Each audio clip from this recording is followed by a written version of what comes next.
with combined services in the local area. We're in many cases, several churches are getting together. In our case, 2 churches are getting together. We're going to be coming together for a special service. But going even further, going beyond that, for the Feast of Tabernacles, we're going to be packing up. We're going to be going somewhere. We're most from here going to Biloxi or perhaps to Big Sandy, and some to various other places, even more far-flung. But wherever you go and wherever God's people congregate around the world, because we have people who are congregating in a wide variety of places, some of these places maybe we would have trouble locating on a map, and we would certainly have trouble pronouncing if we were to see the names of some of these locations, and Asia and Africa and in the Pacific Islands and down in Central and South America, and places that most of us are not all that familiar with, and the names look somewhat intimidating and they're far off. And yet if you were there and you began to talk to these people, you would find individuals that are committed to and are trying to live the same way of life that you're trying to live, who believe the same basic doctrines, who are looking forward to and anticipating the same set of overall solutions to the problems that this world faces that you are anticipating, that I am anticipating. Well, God tells us in the book of Deuteronomy, chapter 14,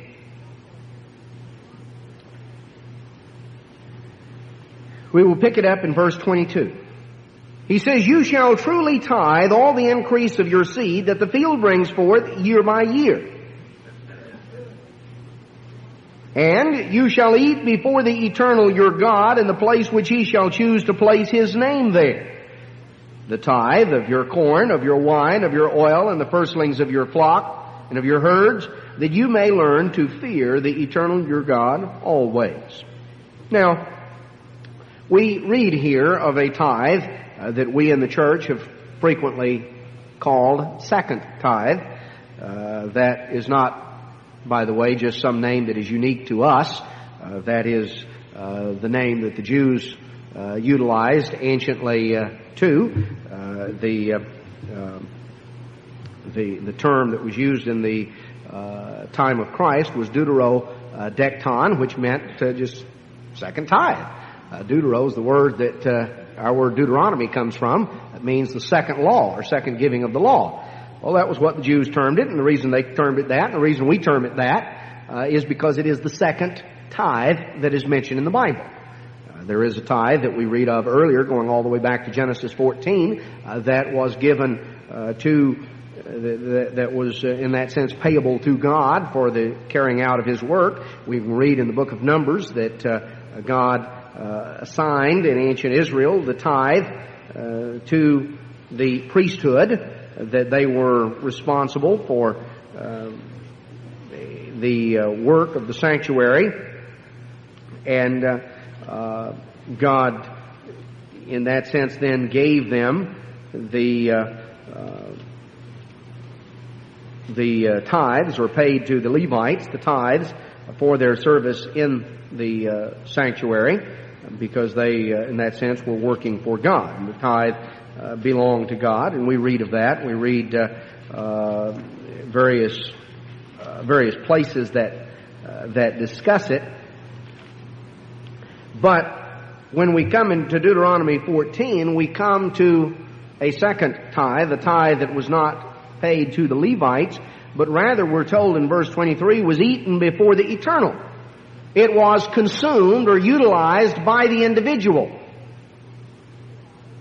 It was something the individual and his family utilized themselves.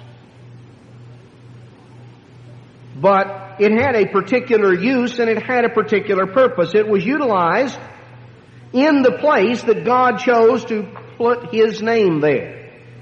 It was used in the place that God selected. And it was utilized so that the people might learn to fear the eternal God always. It goes on in verse 24 and 25 that make plain that it's not Some people have gotten hung up because the specific agricultural produce that is enumerated there. Well, the people to whom it was addressed were in an agrarian economy, as of course was the case in our nation up until more recent years. We have moved more and more from a rural to an urban economy. At the time this nation had its beginnings, the first census of the United States in 1790, 90% of the population of this country was rural and 10% was urban. By 1990, 200 years, we have exactly reversed that to where now 90% of the population of the country is urban and 10% is rural. So if you look back, you find, I think it was right around 1900, it's either 1890 or 1900 that the scales tipped, and we moved past the 50% mark for urban versus rural, and that has continued to grow in this area and throughout the South.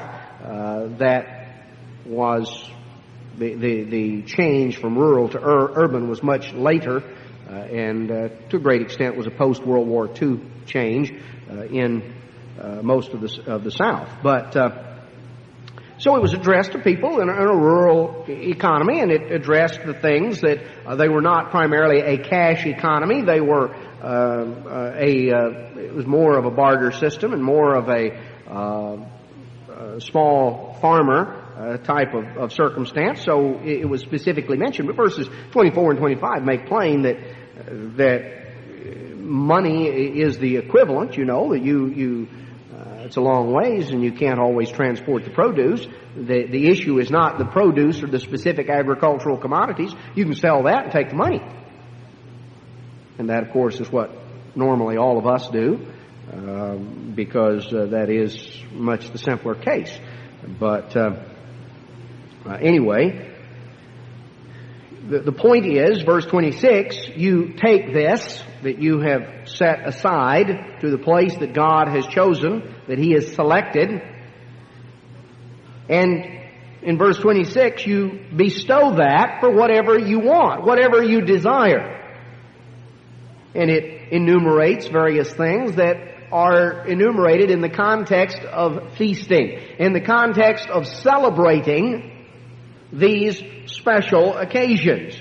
You're to do these things and to eat there before the eternal your God. You shall rejoice, you and your household. So it was a family time. Now, if you notice, there are two specific things there's two specific reasons that we are instructed to set aside this tithe that is to be utilized in this manner. Verse 23 says we are to eat this tithe before God in the place that He chooses. Why? That we may learn to fear the eternal our God always. Down in verse 26, we're told that we're to bestow it for whatever we desire, and we're to eat it there before the eternal our God, and we're told you shall rejoice, you and your household. So there are two reasons that we are instructed here that we are to set aside this second tithe or festival tithe, this portion that is to be utilized for the feast. There are two reasons that we are told it is to be set apart and set aside. It is to be set aside first, and there's a reason why they're mentioned in this particular order. First and foremost, that we may learn to fear the eternal our God always, and secondarily, that we may rejoice before God with our household. Now, the starting point is that we may learn to fear God. Now, this is a term that we don't hear utilized that often, and many times it has a negative connotation. You say fear, and people think of terror. They think of hiding from someone, kind of hiding in a corner because someone is going to get you. And the fear of God, boy, God's going to get you. And, God is out to with this kind of an idea that some have. Now that's not what the fear of God is all about. God does not want us hiding, quivering, cowering in a corner somewhere, hiding under the table because we think God's going to get us.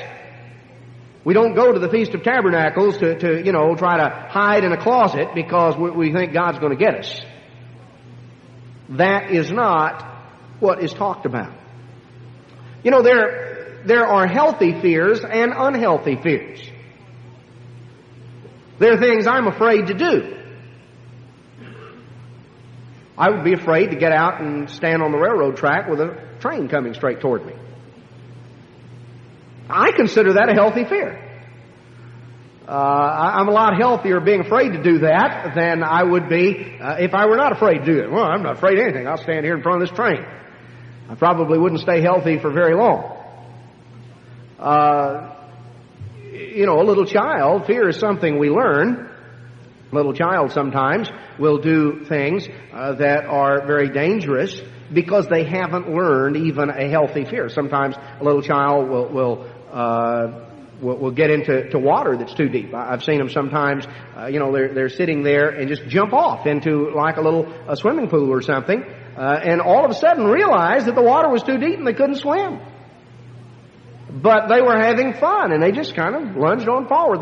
They didn't have a healthy fear. Now, generally, when they came up, sputtering and crying, after then, they did. Now, that's a hard way to learn it, and if a parent or somebody's right there to get them out, well, it's maybe no real serious problem. If someone is not right there to get them out, it could be fatal. So, fear does not have to be equated with some negative, terrible thing. I have what I consider to be a healthy fear of electricity. Now, that doesn't mean I'm afraid to turn on a light switch. No, I have no problem turning on a light switch.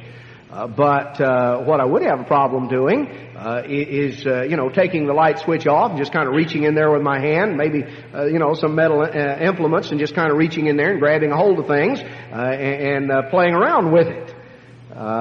If I have to change out something, I want to be very, very careful as to what I'm doing, and I don't want to take unnecessary chances. That there are people who have gotten sometimes too familiar and too comfortable. I remember a case years ago that really vividly impressed me because it was a man who was the school bus driver. When I was a little community where I lived, and on up until I was, I guess probably I was in junior high or late elementary school when he died, probably around 6th or 7th grade, but he drove the school bus.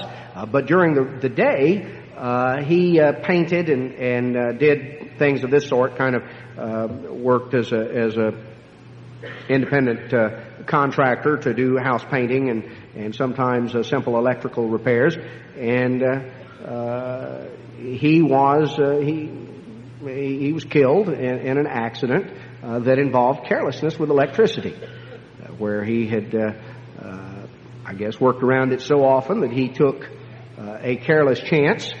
He had gotten away from having a healthy fear, and he was electrocuted.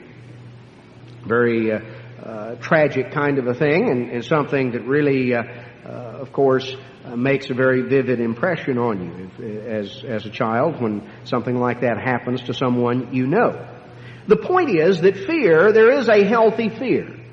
There are unhealthy fears and healthy fears, and God wants us to learn a proper fear of Him.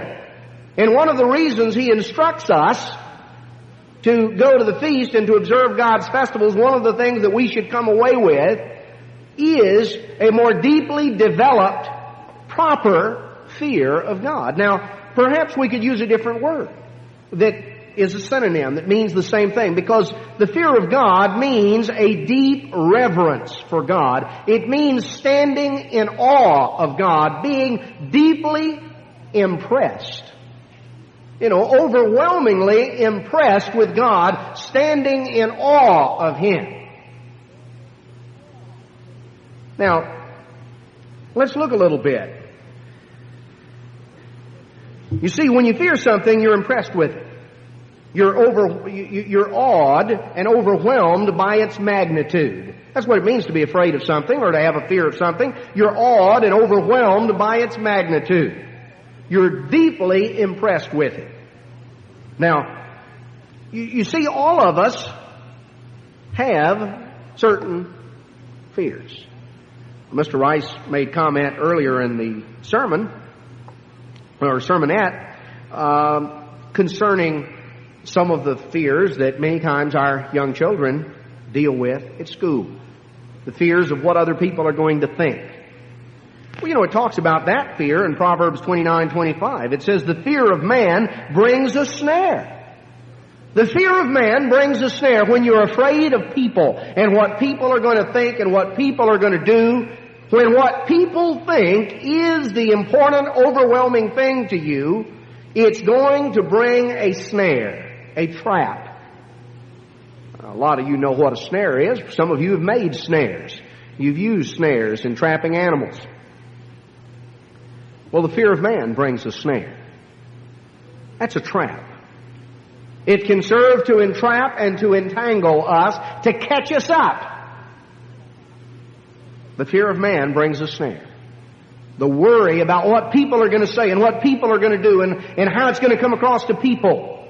And we can get so concerned about what people are going to think and what people are going to do that it is a trap to us.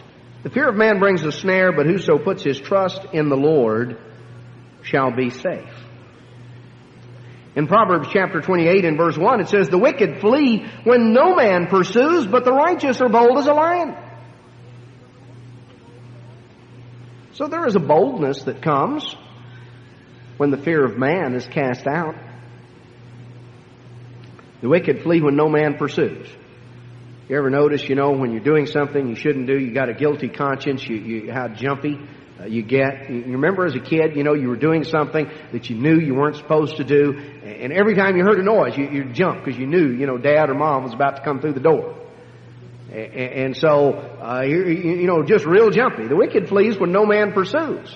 When your conscience is guilty and you don't feel good about what you're doing, then you get kind of jumpy. The righteous are bold as a lion. When you're doing what you ought to do, there is a confidence that you can have. We've all experienced that, even in a physical sense. In Revelation chapter 21, in verse 7, it says, he that overcomes shall inherit all things, and I'll be his God, and he shall be my son. But the fearful, and the unbelieving, and abominable, and murderers, and whoremongers, and all sorcerers, and idolaters, and all liars shall have their part in the lake that burns with fire and brimstone, which is the second death. Now, the first category it mentions here are the fearful. He that overcomes shall inherit all things, but the fearful and the unbelieving, and it goes on through. Why are the fearful mentioned? Well, if you go back to Numbers 13 and 14, you find the illustration that explained to us why the fearful lead the list. When God brought Israel out of Egypt to lead them from Egypt into the Promised Land, they came up to the Jordan River, and a great number of the people, after they sent the spies in, you remember the 12 spies went into the land, came back with their report, and they said, it's a great land. It's a land flowing with milk and honey, but there are giants in the land. And the people were overwhelmed with fear. The people refused to go forward where God was leading because they were afraid. They were afraid to follow where God led. And because they were afraid to go where God led, which was into the Promised Land, they never entered the Promised Land. They didn't enter in because of unbelief. They didn't believe God. They were more afraid of the giants. They were more impressed with the giants than they were impressed with God. All they could see was the giants, and they were overwhelmed.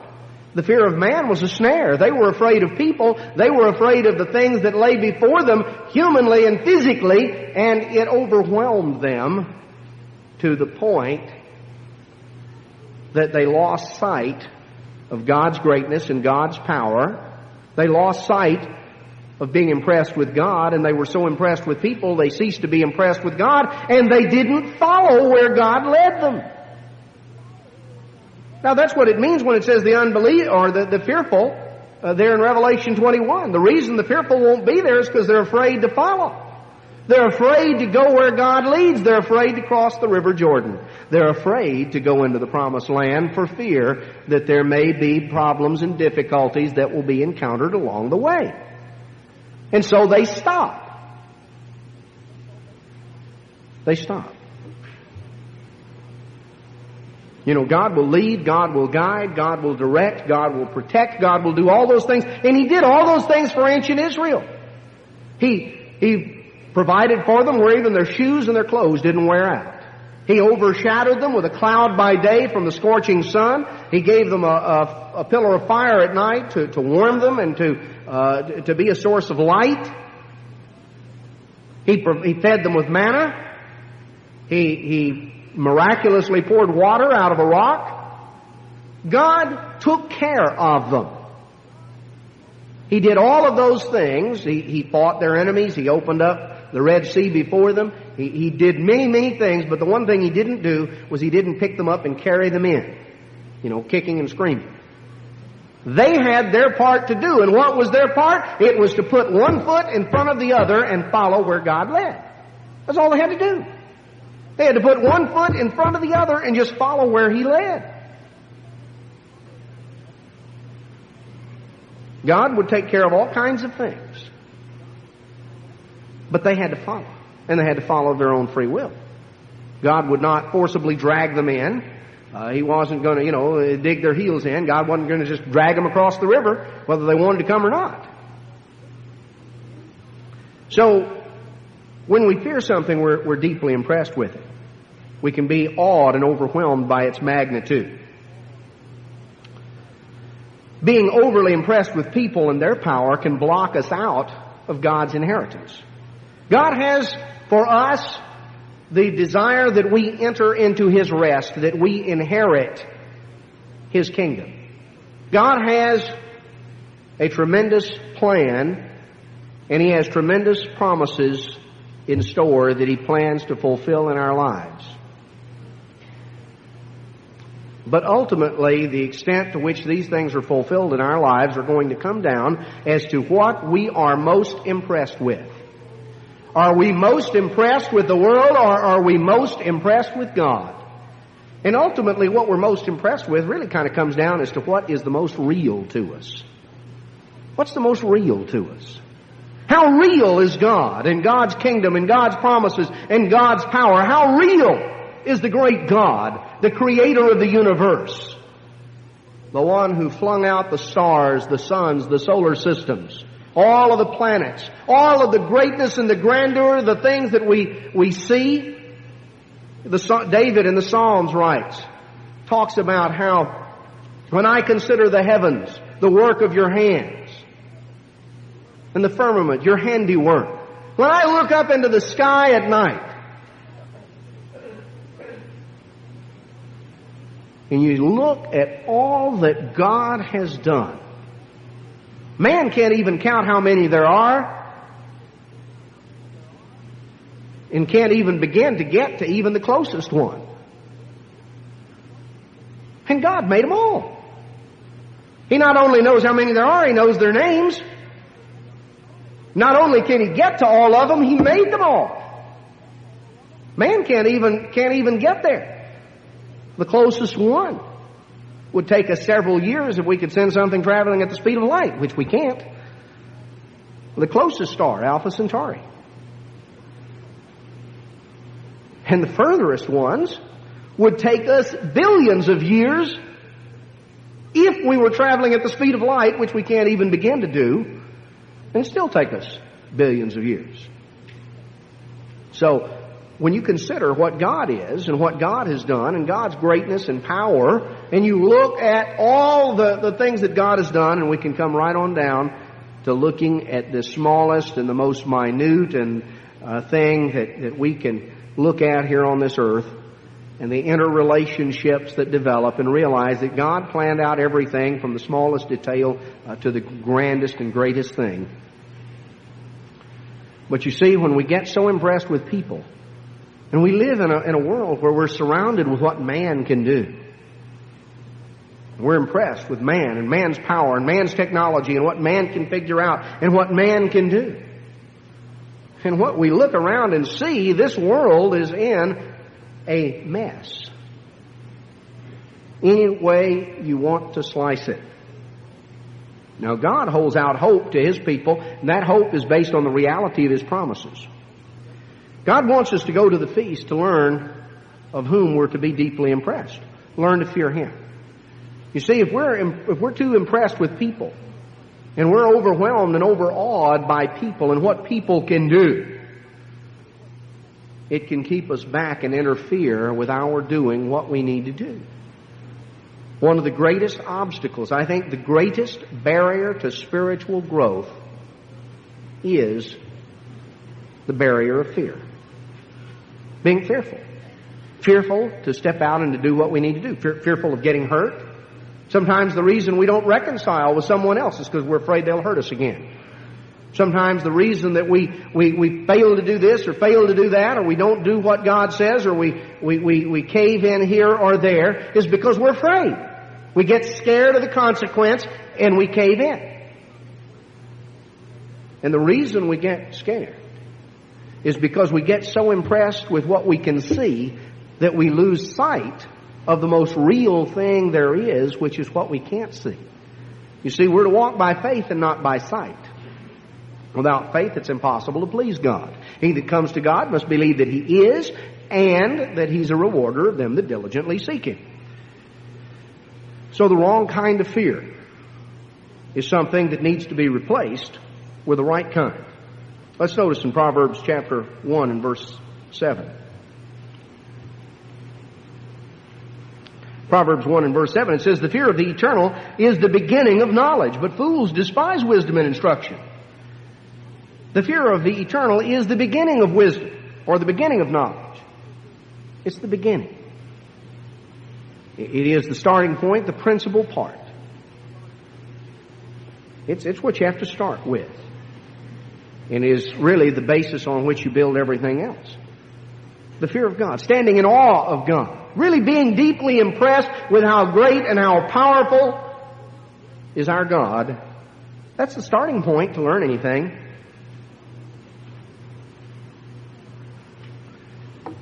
Proverbs 8:13, it says, "The fear of the eternal is to hate evil.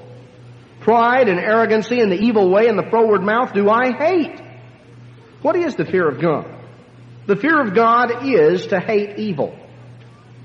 When you're really impressed with God, you want to be just like Him. When you're really impressed with somebody, you want to copy them. You want to be like them. You remember as a kid, you remember being impressed with certain ones? You know, I can remember as a boy, some of the heroes, think of back of the Lone Ranger and Hopalong Cassidy and various ones. Some of you remember those. And I can remember really being impressed. And I was impressed with how that, they could come and just, jump on that horse from the rear, just put their, just jump into the saddle and take off into the sunset. Boy, that was impressive. And I can remember as a little kid, I had a donkey. And, yet somehow, and I named my donkey after the Lone Ranger's horse, but somehow the donkey never quite got the big picture. I could give him that famous cowboy mount, and he would just kind of stand there and put his head down and steady himself with his legs, but he just never really took off flying into the sunset. Any of you who've ever had a donkey or a mule realizes the problems in motivating animals such as that. He was a little hard to motivate sometimes. But a kid grows up and they're impressed with something. Now, it can show up in styles. It can show up in the things we try to copy. But what we're impressed with, we try to copy. We try to copy. Now, what we're impressed with can either be something constructive or it can be something destructive. But what we're impressed with, we try to copy. The fear of the eternal is to hate evil. If we're really impressed with God, if we really stand in awe of God, if our desire is to be just like God, because if we're really impressed with God, we want to be just like Him. If we're overwhelmed with the magnitude of God's greatness and God's power and who and what God is and how wonderful God is, and we're really overwhelmed with the magnitude and power of God, we want to be just like Him. And that's going to lead us to hate evil. Because if we're trying to be just like God and we desire to be just like God, then there are things we don't want to be. So it is a state of mind and attitude.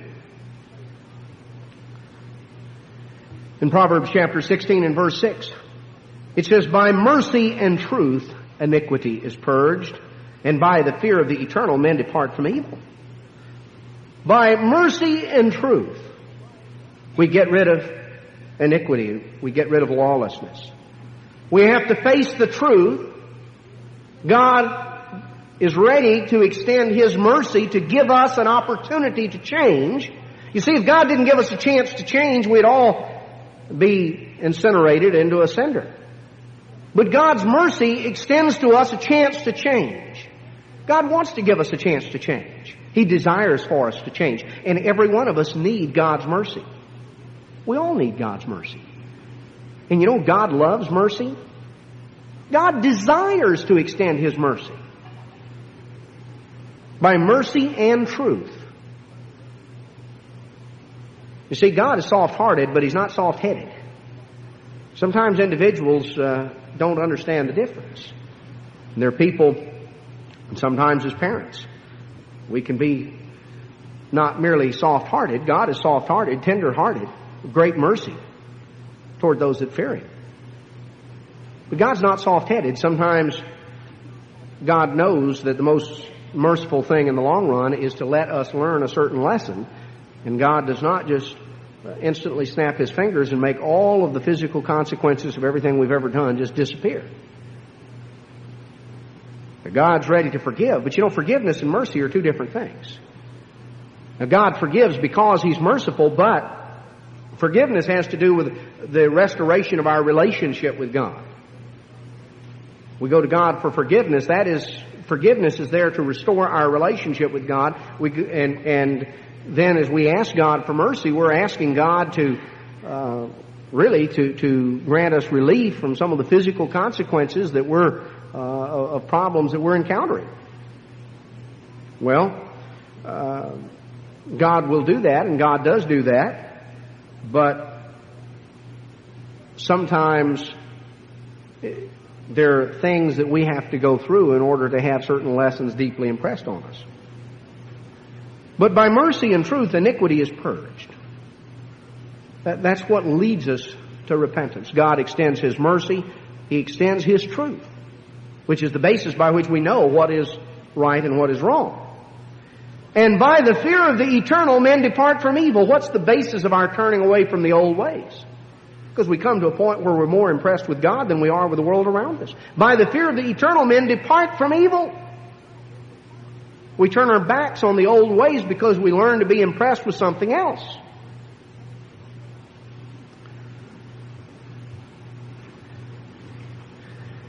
Let's just notice back in the Psalms. In Psalm 25 and verse 12 it says, "What man is he that fears the eternal? Him shall He teach in the way that he should choose." Who is it that really fears God, that stands in awe of God? Well, he's going to be taught the way that he needs to choose. You know, God has to first bring the world to the point where it's deeply impressed with Him before He can teach the world to rejoice. You know, notice in Deuteronomy 14, we saw earlier, it said we're to rejoice before the eternal. God is to be a part of our fellowship. We're to be rejoicing, as it were, in His presence. That means what we eat, what we drink, the conversation we have, that the things we do are to be done as though Jesus Christ were seated there at the table.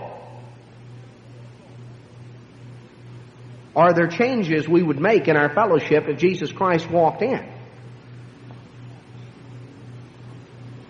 Would we be hollering, wait just a minute, while he was there knocking on the door and quickly, trying to hide cans and bottles and get stuff out of the way? Because we'd be embarrassed for him to see all the stuff that we had out there? Would we, quickly change the program we were watching on television, or maybe turn it off?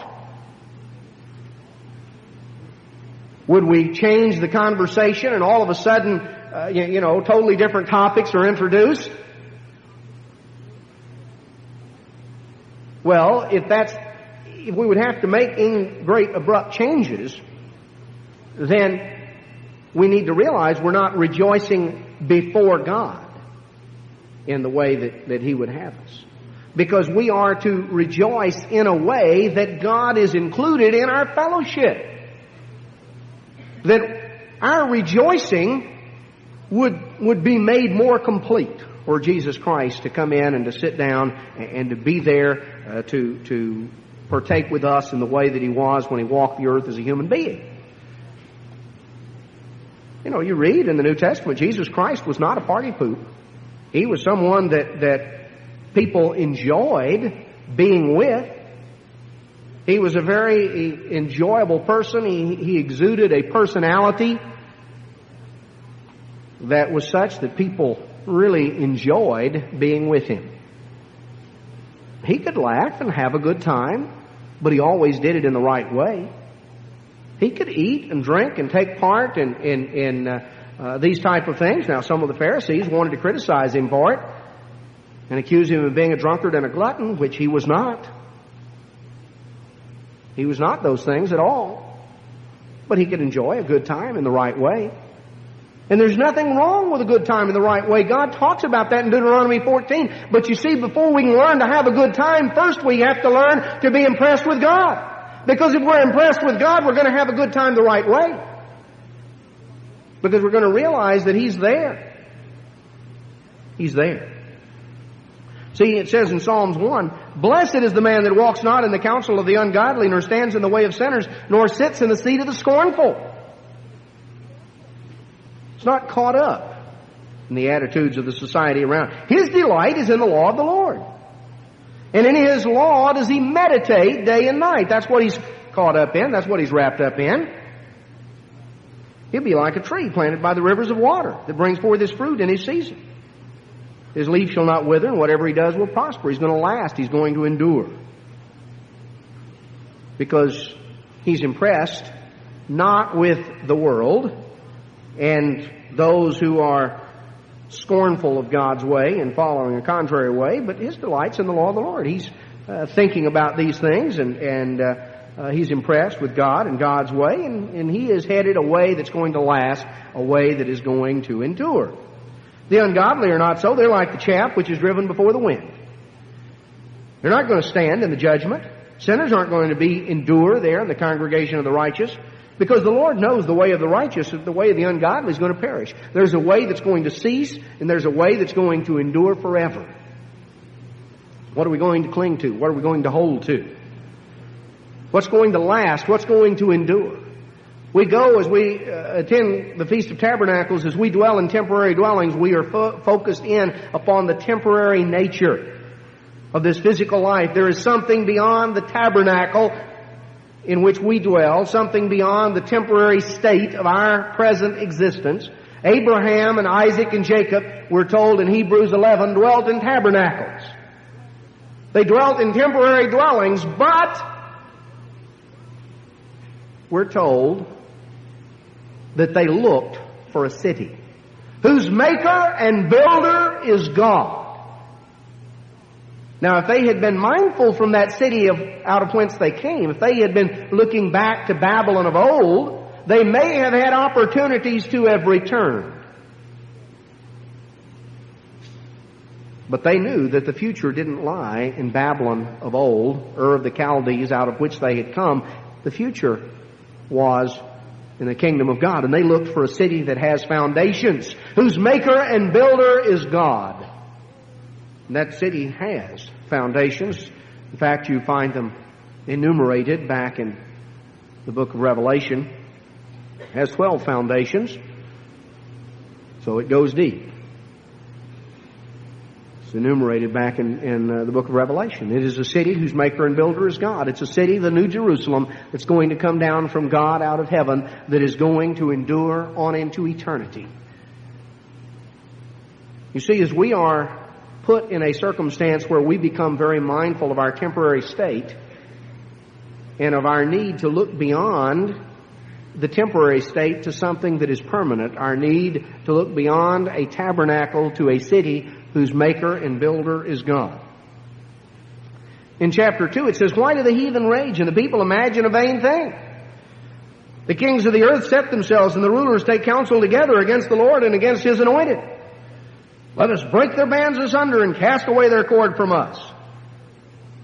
You know, you read of all the scurrying around that man is going to do and the things that are going to result right prior to the return of Christ, and the armies that are going to gather there outside, gather at Armageddon and converge there on Jerusalem, that Christ is going to deal with in the valley of Jehoshaphat outside of Jerusalem. He that sits in the heavens is going to laugh. God's going to look down and it's going to look like a bunch of little ants scurrying around. And God's going to look down and He's going to laugh. That's ridiculous. Then shall He speak unto them in His wrath and vex them in His sore displeasure. Yet if I set my king upon the holy mount, the holy hill of Zion, I shall declare the decree. The Lord has said unto me, You are my son, this day have I begotten you. Ask of me, and I will give you the nations for your inheritance, the uttermost parts of the earth for your possession. You'll break them with a rod of iron, you'll dash them in pieces like a potter's vessel. Be wise now, therefore, O you kings, be instructed, you judges of the earth. Serve the Lord with fear and rejoice with trembling. Kiss the Son, lest He be angry and you perish from the way, when His wrath is kindled but a little. Blessed are all they that put their trust in Him. Serve the Lord with fear and rejoice with trembling. In other words, stand in awe of God. The world is going to have to be brought to a point where it is first deeply impressed with God. God is far off and unreal to the world. They think God is dead. God is some remote first cause. God is not actively involved in what's going on. God does not seem real. God is far off and far removed. And people go heedless about their way, pursuing their own way, doing their own thing. The world around us doesn't really give a whole lot of thought about what God has to say. We look at our nation and the state of things, and the state of morality and ethics, the state of our family. We look at these things and we realize there's no fear of God before their eyes. They're not deeply impressed with God.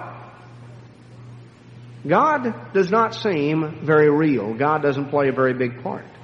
So the world's first going to have to come to the point where they're deeply impressed with God, because the basis of being able to rejoice before God and to have a good time before God is to first and foremost be deeply impressed with God.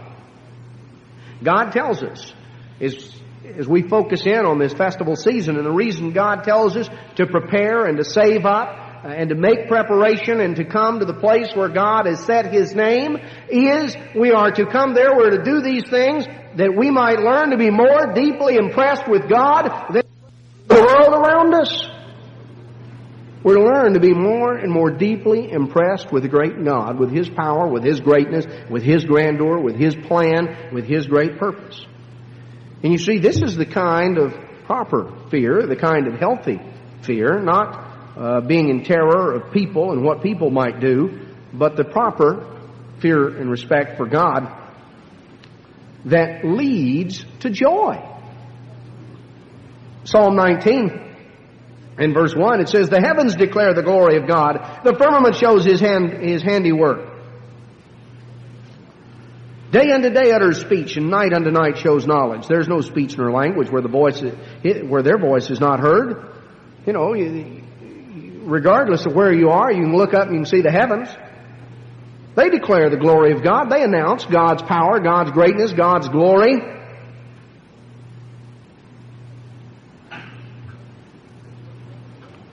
Verse 7, the law of the eternal is perfect, converting the soul. The testimony of the Lord is sure, making wise the simple.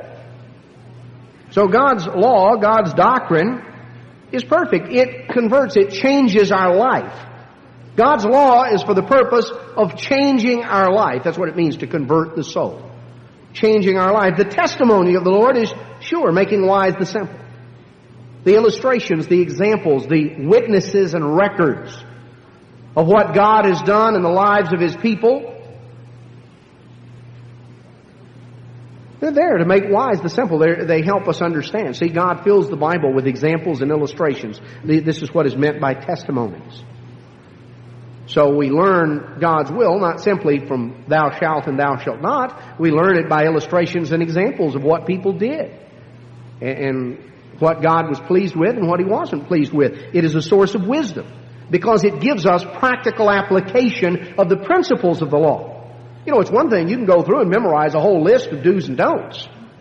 But when it comes down to your life, it is a matter of understanding how do you apply the principle in this or that real life situation. How do you apply the principles of God's law in marriage, in dealing with your children, or in deciding whom to marry, or in the way you conduct yourself prior to marriage, or in the way you conduct yourself after marriage, or in the way you conduct yourself on the job. You know, there are many statements, but there are also many examples and illustrations of things people did and consequences that were good or bad. So it's all there to change our lives, to make us wise. The statutes of the eternal are right, rejoicing the heart. The commandment of the Lord is pure, enlightening the eyes. The fear of the eternal is clean, enduring forever. The judgments of the eternal are true and righteous altogether. More to be desired are they than gold, more than fine gold, sweeter than honey in the honeycomb. Moreover, by them is your servant warned, and in keeping of them is great reward. Who can understand his errors? Cleanse you me from secret faults. Keep me back from presumptuous sins. Let them not have dominion over them. You see, it's a matter of focusing in on God and God's way and the things that God gives us. In the book of Deuteronomy, chapter 5, verse 29, God says, "Oh, that there were such a heart in them that they would fear me and keep all my commandments always, that it might be well with them and with their children forever." Oh, that there were such a heart in them. I wish they were oriented toward that. Chapter 6 goes on that these are the commandments, the statutes, the judgments. These are the things there. Verse 2, that you might fear the eternal your God. That you might really be impressed with God to do all these things. You're to love God, verse 5, with all your heart and soul and might.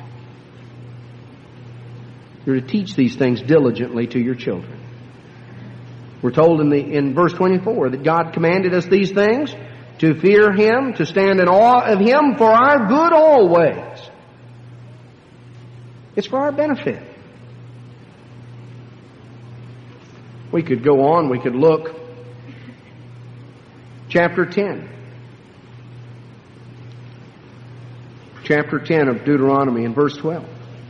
And now, Israel, what does the eternal your God require of you but to fear the eternal your God and to walk in all His ways, to love Him and to serve the Lord your God with all your heart, with all your soul, to keep the commandments of the Lord and His statutes, which I command you this day for your good. What does God command you? What does God want? What does He require? He wants us to fear Him, to really stand in awe of Him, to be deeply impressed with Him. And as a result of that, to walk in His ways. To love Him, to serve Him with our whole heart. From the inside out, not outward service, man, in the eyes of man, not simply going through a certain external conformity with certain rules, but an inward transformation that comes from the whole orientation of our mind and thinking in our life. And of course, if there's an inward transformation, it's going to reveal itself in terms of our external actions, what we do and don't do, the liberties that we allow ourselves and those from which we restrain ourselves are going to be a reflection of the inner person. If the change takes place on the inside, it'll reflect on the out. That's true. But what God is after is not simply external conformity. He's after an inward transformation. That's what conversion is all about. And it gets back to being predicated to really the fear of God, really being in awe of God, which is going to lead us then to try to follow Him, try to copy Him, and to do these things with our whole heart. He says in verse 16, circumcise therefore the foreskin of your heart, and be no more stiff-necked. Chapter 11, verse 1, you shall love the Lord your God and keep His charge, His statutes, His judgments, His commandments always. Verse 19 says, and you shall teach them to your children. Talk about them and instruct them. Do these things. And then in chapter 12, he says, now these are the things that I'm giving you. And in verse 5, unto the place which the Lord your God shall choose out of all the tribes to put His name there, even unto His habitation shall you seek, and there shall you come. And there you're to bring your burnt offerings, your sacrifices, your tithes. You're to come to where God has set His name. In verse 7, you'll eat before the eternal your God and rejoice in all that you put your hand to, you and your households. See, verse 9, you're not as yet come to the rest and to the inheritance which God gives you. But when you go over Jordan and you dwell in the land which the Lord your God gives you, and when He gives you rest from all your enemies round about so that you dwell in safety, there's going to be a place where God is going to choose to cause His name to dwell there. And there you're to come before God. And verse 12, you're to rejoice before the Lord your God there, you and your sons, your daughters, your men servants, your maid servants, the Levite that's within your gate, for as much as he has no partner inheritance with you. Now don't go and just do your own thing. Don't, in verse 17, you're not to eat within your gates of the tithe of your corn, your wine, your oil. In other words, you're not to use it for just secular, mundane purposes, but you're to eat it before the eternal, in the place which He shall choose. Verse 18. You and your son, your daughter, your manservant, your maidservant, the Levite that's within your gates, you shall rejoice before the eternal your God in all that you put your hand to. You're to rejoice there before God. The whole world is going to ultimately come to a point of rejoicing. You know, it tells us that in Isaiah 14.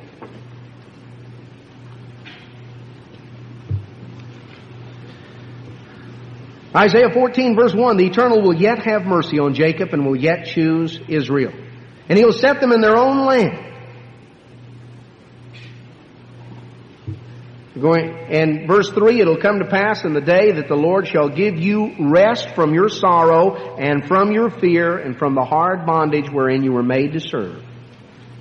You see, because our people haven't feared God, what have we feared instead? We feared what other people thought. We feared what other nations thought. We feared, we've been motivated by the fear of man and not by the fear of God.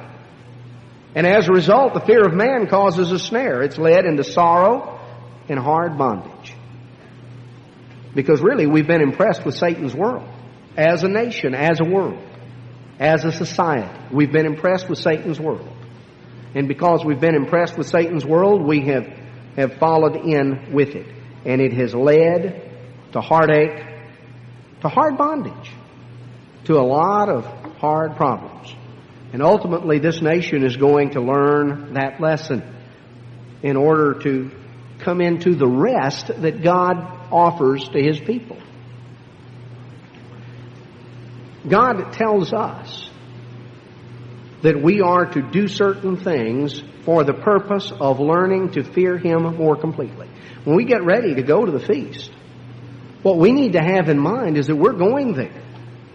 See, we're going there for two reasons. We're going there first and foremost to learn to fear God more deeply, to learn to stand more deeply in awe and reverence of the great God, and to rejoice before Him. And if somebody's not going there for those reasons, then they don't need to go. Because that's why we go.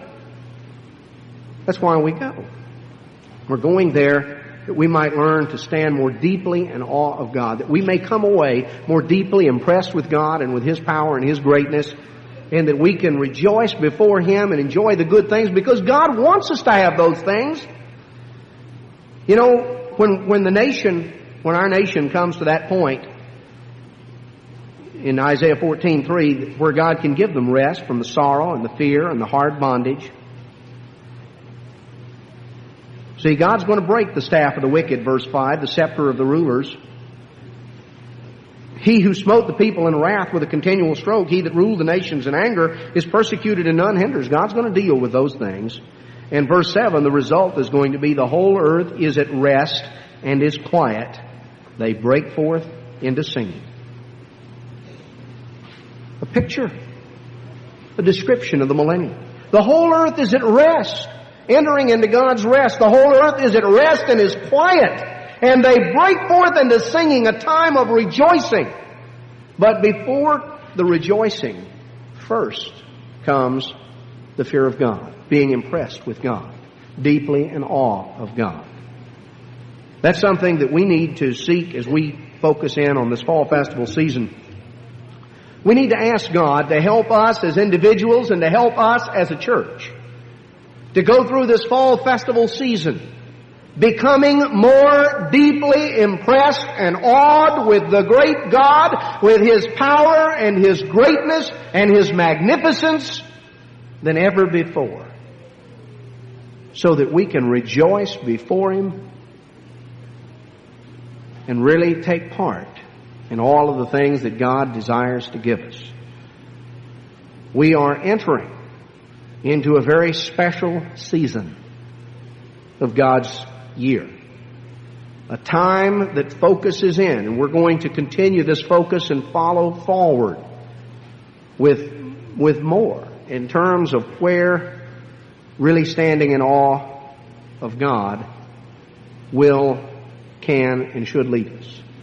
So as we look forward to the fall festivals, we need to look forward to them that we might learn to be more deeply in awe of God, and that we might be able, therefore, to rejoice before Him in all that He set before us.